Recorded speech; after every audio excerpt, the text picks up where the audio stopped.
শুভ রাখি পূর্ণিমা। আজকে 9ই আগস্ট। শুভ রাখি পূর্ণিমা শুভেচ্ছা জানাই তোমাদের এবং শুভ সকালে শুভেচ্ছা নিয়ে ফুলেশ্বরী সিম্পল লাইফস্টাইলে তোমাদের অনেক অনেক অনেক স্বাগত জানাই। তোমরা সকলে কেমন আছো? আশা করি যে যেখানেই আছো ভালোই আছো। দেখো জবা গাছে একটা জবা ফুল ফুটেছে দেখা যাচ্ছে। অনেক দিন বাদে বাদে ফুল ফুটছে এখন। 2 দিন পর আমি ব্লগ করছি। এখন থেকেই আমি আমার ব্লগটা শুরু করলাম। এখন কটা বাজে ঠিক জানি না, দেখছি 26 বাজে। আর কুমড়ো গাছেও একটা ফুল হয়েছে। একটা ফুলতে কি বড়া করব, তাও তুলবো, বড়া করব। দেখো একটা একটা করে ফুটছে, খুব সুন্দর লাগছে দেখতে। এই যে আমাদের রূপসুন্দরী জবা ফুল, কি সুন্দর দেখো। হয়ে গেছে। আর কতগুলো বিস্কুট নিয়েছি, চাটা খেয়ে নেবো। আর এই যে ভাতের হাঁড়ি বসিয়ে দিয়েছি, আর এই যে ডাল বসিয়ে দিয়েছি, মসুর ডাল। এটা কি চাল রেডি করে রেখেছি, চাটা খেয়ে নিই আর ততক্ষণ জলটা গরম হবে। এই দেখো দোকান ঘরে এসে গেছি। রাখি বিক্রি হলো আজকে, তো রাখি যে ছোটা ভীম রাখিটা বিক্রি হলো।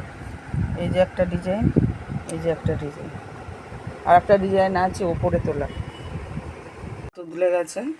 আর এদিকে ডালটাও ফুটতে শুরু করেছে। পেঁপে দিয়ে ডাল হবে আর ভেন্ডি আলু পোস্ত হবে, তাই ধুয়ে রেখেছি আগে থাকতে।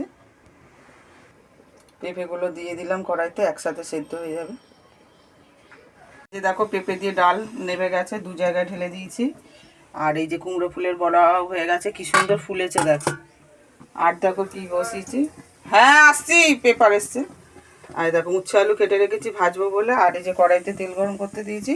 আর এখানে দেখো উচ্ছেরও বড়া হচ্ছে, এইখান থেকেই নিয়ে নিয়েছি ভাজার থেকে। আর দেখো করব ভেন্ডির, এই যেখানে কেটে রেখেছি এখান থেকে এগুলো গোটা গোটা রেখেছি, এটাও করব ভেন্ডির কুরকুরি। পেপারটা নিতে যাই, দিয়ে গেছে বাইরে। এই যে দেখো দোকান ঘরে দিয়ে চলে গেছে।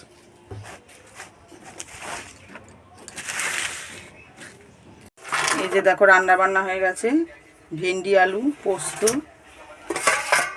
আর এই যে সব রকম বড়া, উচ্ছের, ভেন্ডির আর কুমড়ো ফুল।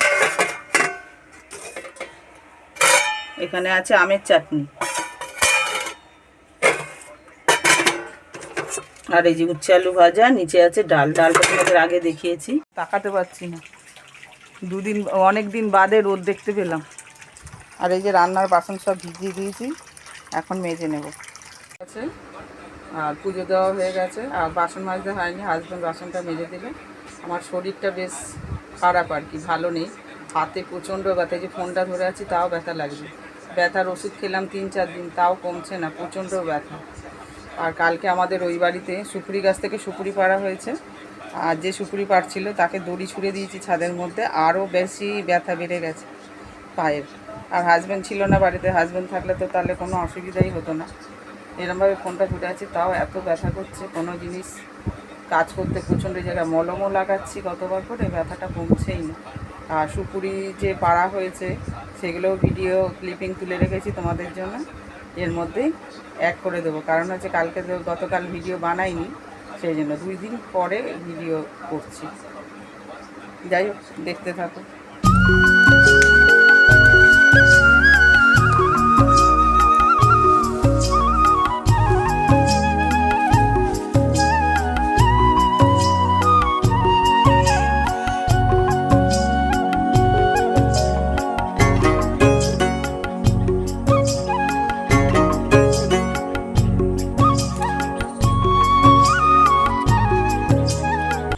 এই যে দেখো রেডি হয়ে গেছে এক জায়গায় যাব বলে। আর খাইনি, ওই জলখাবার ভাত খেয়েছিলাম সব ভাজাভুজি দিয়ে, সেই জন্য খিদে পাইনি এখন। তোমাদেরকেও সেখানে নিয়ে যাব। মানে আমার মা দাদা আসবে, একটা এক্সিবিশন আছে মানে আয়ুর্বেদিক ওষুধের। আর সব কিছু সঠিক এখনও পুরোপুরি আমি জানি না, যাই গিয়ে তবে দেখতে পাবো। মা যেতে বলেছে, তাই জন্য যাচ্ছি। এই কুর্তিটা পরে নিয়েছি, এটা বানানো শাড়ি কেটে, আগেও পরেছি, দেখিয়েছি তোমাদের। বেরিয়ে গেছি, যাই কিছুটা হাঁটতে হবে আর কিছুটা টোটো করে যাব। মানে ডাইরেক্ট পুরো এখান থেকে যায় না, অনেকটা হাঁটতে হবে, 10-15 মিনিট। কি সুন্দর একটা কালী মন্দির আছে, এখন দরজা বন্ধ, মা রেস্ট নিচ্ছেন।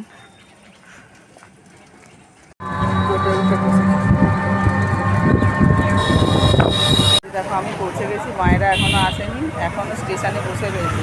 আর আমার তো বাড়ির কাছে, অনেক আগে চলে এসেছি। আর পিছনে দেখো হাট বসে, এখনও বসছি। এখানটা একটু ঘুরে দেখি, দোকান বসেছে, প্লাজো, কুর্তি সেট, বিছানার চাদর, শাড়ি।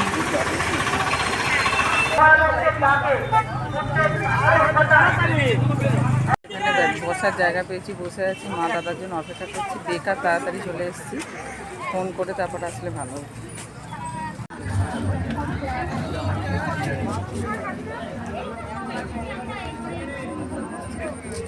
মা চলে এসছে, দাদাও এসছে। এই যে আমার দাদা এসছে, ওয়েট করছিলাম এতক্ষণ।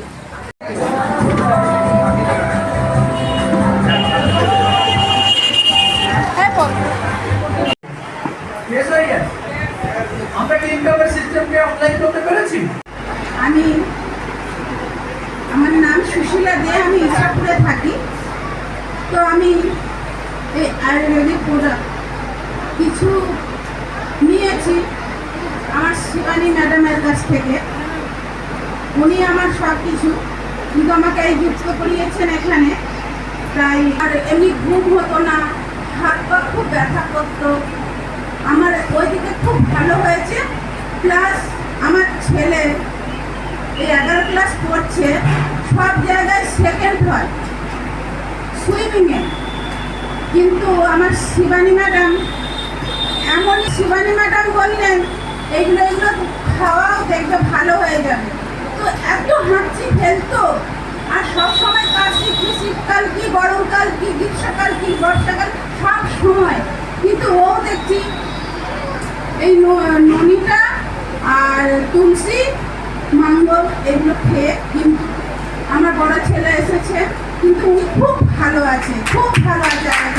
অনেক কিছু করেছে, অনেক শুনলাম একটু, মাও বক্তৃতা দিল, এবার বেরিয়ে যাচ্ছে। দেখো হাটে এখন কত ভিড় হয়ে গেছে, প্রচুর ভিড় হয়ে গেছে, মশলাপাতিও বসেছে। এখন 6:30 বাজে বন্ধুরা, অনেকক্ষণ বাড়ি চলে এসেছি। বাড়ি এসে ড্রেস চেঞ্জ করে ভাত খেয়েছি। ভাত তো খেয়ে যাইনি, কারণ হচ্ছে জল খাবার খেয়েছিলাম, তখন খিদে পাইনি বেরোনোর সময়, তাই খাইনি। তারপরে ঘুমও হয়ে গেছে, ঘুম থেকে উঠে এখন সন্ধে দিয়েছি, দিয়ে এখন একটু চা বানাবো আর পাঁপড় ভাজবো। পাঁপড় ভেজে চা দিয়ে বিস্কুট দিয়ে খাবো। হয়ে গেছে, চা বসানো রয়েছে, চিনি দেওয়া হয়ে গেছে, এই যে তেল বেঁচে গেছে, আবার পরে পাঁপড় এনে ভাজবো। আর এই যে দুদিনে কাস্টমার এসেছে, হাজবেন্ড সেটা দিচ্ছে সব কিছু। চলে এসেছি, আবার অনেকক্ষণ পর ফেরত আসলাম বন্ধুরা। এখন বাজে রাত 10টা, ঠাকুরকে খেতে দেওয়া সন্ধ্যা হয়ে গেছে, ভাত অনেকক্ষণ নেমে গেছে, এখন ভাত খাওয়ার টাইম হয়ে গেল।